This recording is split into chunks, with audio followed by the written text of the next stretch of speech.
and gentlemen, and welcome back to the world of V-Gaming Junkie News. The Dross was destroyed by Nemesis for knowing too much, so there's nothing but pure gaming-related meatiness. It is all about the electronic good stuff as we dive deep in all that's new in the various interactive virtual worlds.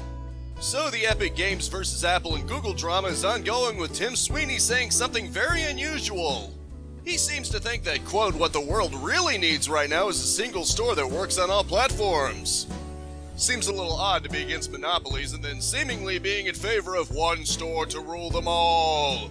As I mentioned before, it's definitely odd for him to be crusading against Android that already allows you to install third-party apps just by enabling it in the settings. It already allows you to get third-party app stores, most notably one by Amazon. I really hope he means in addition to the already existing stores, rather than just everyone has to go through him on all systems. Either way, it's very oddly worded and can be taken as a contradiction. In other news, EA's CEO Andrew Wilson showcases the lovability of the company by saying NFTs and blockchain games are the future of the industry. Because, of course, surprise mechanics just weren't good enough. Now I guess they want playing their games to mine cryptocurrencies for themselves too? Supposedly the idea is that you'll be earning digital content by playing the game. Kinda sounds like how some phone games will allow you to get things by ad clicking, but now it turns your system into a mining device instead. You know, games used to be pay once and you earn in-game without having to go through ads or put extra strain on your hardware to mine coins. You keep doing you though, EA.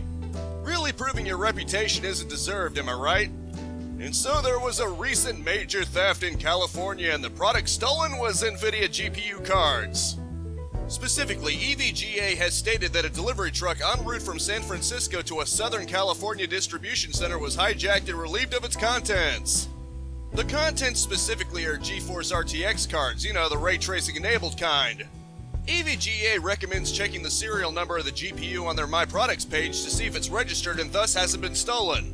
Talk about going to the extreme just to make your games look prettier. Speaking of theft, Streamlabs is accused of stealing the OBS name from the recording software without permission by calling it Streamlabs OBS. According to OBS's own Twitter, Streamlabs was specifically asked not to use the name and actually responded by trademarking it.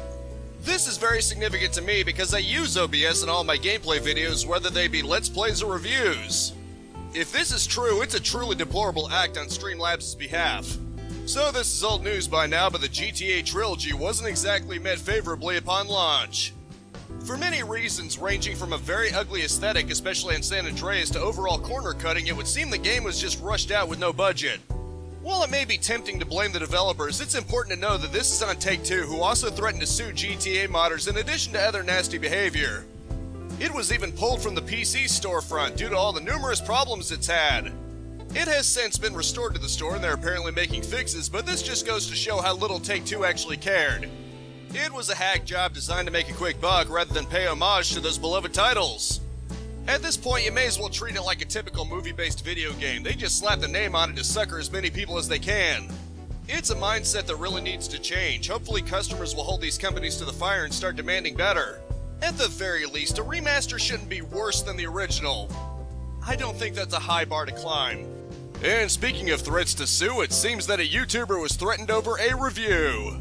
Because you know how well that works out, just ask Digital Homicide when they tried to sue Jim Sterling. In this case, it seems Sabek threatened to sue John Riggs over his review of a Popeye game for the Switch. Specifically, they told him that he made disparaging remarks that constitute slander and to cease and desist lest they pursue legal action. Now, they seem to have made peace after a back and forth, with John changing the thumbnail from "Do Not Buy" to "What is this?" and changing his expression. That being said, that doesn't justify this. Threatening to sue someone over a game review that's overly critical, that's not the way to go. If he was saying blatant lies about the game, like that the game literally crashes on start or it corrupted his Switch's internal memory, I could see it being slander. Just saying don't buy this though, I mean, come on. You're not going to help the game's reputation, you're only going to destroy yours. If it was me, I'd publish a public apology as soon as possible because this is not acceptable. I can't tell them what to do though, I can only report on crap like this and give my personal opinion. In other news, Far Cry 7 is reportedly going to be a live service game like Assassin's Creed Infinity. Because of course it is. Just in case you needed another reason not to want to go near most AAA modern games, these words should be like garlic to a vampire for you. It basically means they're going to inflate the game over time with content, but content you have to pay for. Keep in mind, this is on top of the base price of the game. Jeff Grubb is the one reporting on the live service thing, of course, and in addition to Ubisoft's allegations of a bad workplace environment, they sure are batting 1,000. We at Ubisoft strive to provide you the modern experience of you continuing to flood money into our bank account to satisfy our infinitely growing hunger for cash. Seriously though, this isn't a big surprise, but it is quite a disappointment. And so Sony has apparently partially lost the Vita trademark in Europe. At least according to Game Informer, the trademark became open to other parties due to them not really using it. Apparently Sony tried to retain it, but the Cancellation Division and Board of Appeals slapped them down, pointing out that it was intended as a gaming device, not a storage device. I guess Sony tried to argue that the Vita is still seeing use as a glorified flash drive or something? What a weird way to try to keep hold of a trademark. You know, Sony, there's a very easy way to have kept the trademark. That would be not giving up on the Vita. The 3DS had a rough start too, but Nintendo pumped it up with good titles and gave it a good old price slash. Specifically, you probably could have slashed the prices of your memory sticks. Those were ridiculously high. Maybe offer a microSD adapter or something, although I doubt it because that would mean you couldn't control it. Instead, the Vita's dead and apparently its trademark in Europe along with it. Rest in peace, Vita, you had potential, but Sony gave up on you. At least the Nintendo Switch is a thing. It sort of fulfills that premise of an HD console quality on the go experience. I've got some lighter news, don't worry. It seems the creator of Fairy Tail is looking for developers who can make a game based on his manga-turned-anime. It was announced at Indie Live Expo Winter 2021. For those of you who are confident enough in your game developing, applications are between December 1st of this year and January 17th of next year, and it has to be completed in a year. He's apparently flexible about the genre and scope, just that it has to be a good game. I'm familiar with the anime, but I haven't seen much of it. I can imagine something like that working well for action-adventure or maybe a fighting game or something. Guess we'll just have to see if anything comes from it. Indie game adaptations would surely be more faithful and from a place of love than AAA ones. Best of luck to any developer that takes up the challenge. It seems Mario isn't the only one Nintendo plans to bring to the big screen. According to Game Informer, Nintendo is happy with how the Mario movie is coming along and that there's likely going to be more to come. A Donkey Kong movie is rumored since he appears in the Mario movie, but we'll have to wait and see. Personally, I think two prime candidates for Nintendo franchise-made movie are Zelda and Metroid.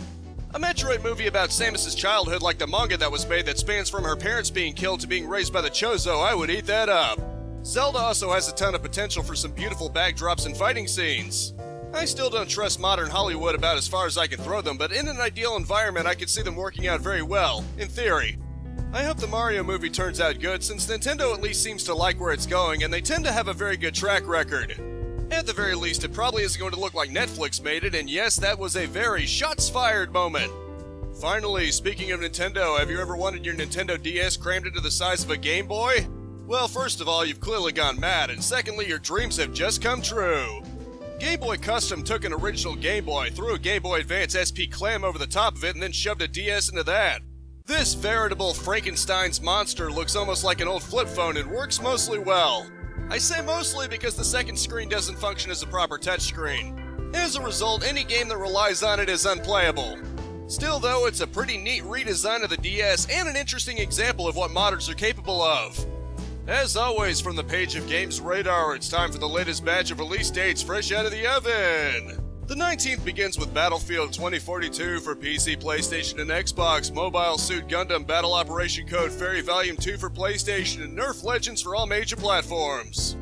Pokemon Brilliant Diamond / Shining Pearl for Switch rounds out the 19th, while the 23rd has Death's Door and Final Fantasy Endwalker Expansion for PC and PlayStation.